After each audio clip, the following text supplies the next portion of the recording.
Bitcoin is an electronic online digital currency, was created about 3 years ago, kind of flew under the radar. Now it's starting to actually gain some traction.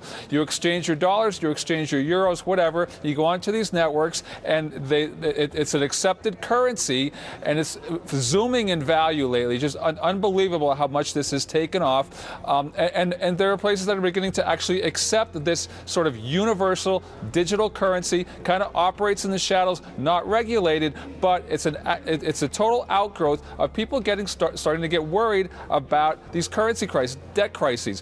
Where are these things accepted? Still not a lot of places. I checked out online, not a lot of websites that you would recognize, but the places are kind of novelty clothing, gaming sites, yeah, wait for it, porn, some of those places. But, you know, there are a lot of drawbacks, there are a lot of fears that I'm sure that our guests are going to talk about, but this tells you how really insecure people are in this age of debt and currency crises and all the other things that we have going on in the world. First, I have to give Bitcoin creators credit. At least they know enough not to trust fiat money that's controlled by our government. But they're trying to reinvent the wheel, and they've come up with a flat tire. We already have a perfect, real form of money, and it's called gold. Money has to have 4 elements. It has to be very rare, indestructible, divisible without losing its purchasing power, and cannot be increased by fiat. And Bitcoins fail on the first 2.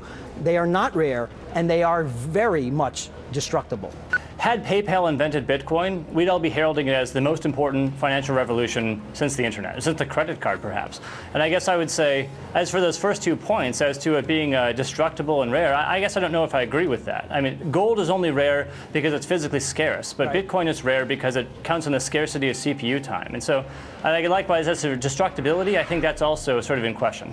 What are the chances of someone coming up with a counterfeit Bitcoin, and they present that to an end user, and they're accepting this phony Bitcoin?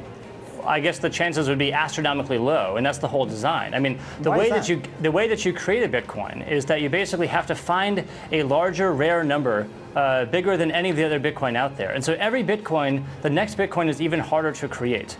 And so I'd say right now it requires vast amounts of CPUs, generally through Amazon Cloud and things like this, to create the next Bitcoin. So it'd be exceedingly impossible or exceedingly difficult to create a counterfeit Bitcoin. So hacking Bitcoin could be a problem, but what about someone coming up with a counterfeit that end users don't recognize as being counterfeit, and that eroding the purchasing power of all existing Bitcoin? Yeah, you guys, I guess one of my concerns here too is that, you know, there's a lot of stories about drug dealers using these kind of things, and I think it's just a matter of it's not regulated, it's not controlled. The whole Bitcoin market is about $1 billion. It's a novelty for the geek squad. I can assure you, if these became well promulgated, then the U.S. government would shut it down. And just to give our viewers some perspective, there's about $4 trillion in currency trading every day, and as Michael said, it's about $1 billion worth of Bitcoins. It has quintupled in value over the last year. Just since the Cyprus thing came up, it's up over 20%. Over the last month, or about a couple months, it's up over 40%. So it's actually getting some visibility out there. Again, you can go online and go to places where Bitcoins are accepted, and there are dozens of places,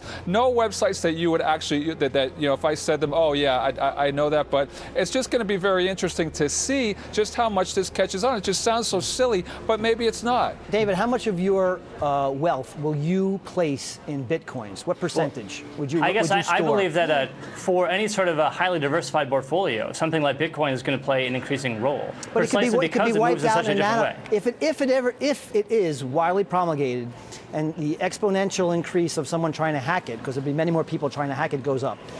Well, I guess you're assuming that merely that because you can theorize the possibility that's going to happen, I would say. Your purchasing power can be wiped out in a nanosecond, and that's why it would never be widely accepted in this country. I hear you say that, but that doesn't make it true. And I think that there are people who spend a lot of time on this that might know this topic maybe a bit more and who would believe in it.